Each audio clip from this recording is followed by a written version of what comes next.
साम्हूं नथो बि ॿुधाए। इंसान जी अकल बि कैफ़ियत हूंदी आहे त घटि में घटि जेको मूं लिखियो आहे उनखे ॿुधण वारो उहो आहे जंहिं लिखरायो आहे। इंसान जे कल्ब खे ताक़त आहे शाइरी लिखी सघे, न हुनजे ज़ुबान खे ताक़त आहे पढ़ी सघे। जीअं रिज़्क़ जी अता मालिक कंदा आहिनि न, अहिड़े नमूने सां गलो रिज़्क़ आहे। असां हिन रिज़्क़ में थोरो पोइते आहियूं, मालिक वरी ॿियनि रिज़्क़नि में घणो अॻिते कयो आहे, पर कोशिशि आहे त जेके दोस्त न आहिनि उन्हनि जी कमी पूरी कजे। बिस्मिल्लाह। इन ते गौर करण जी इंतिहाई कोशिशि कजे। सभु दोस्त कनि था, पर उन्हनि लफ़्ज़नि खे पंहिंजे दिलि ते खणिजे त आख़िरकार शाइर चवे छा थो ऐं छो थो चवे। सदा हल मिन जी जारिया, हल मिन नासिर यंसुरना।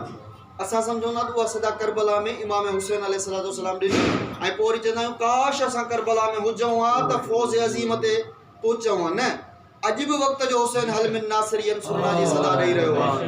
अॼु बि मौला शहनशाह जो जेको अलम पाक जे मथां पाक पंजो लॻल आहे, इहो हल मिन नासिर यंसुरना जी सदा वांगुरु बुलंद आहे।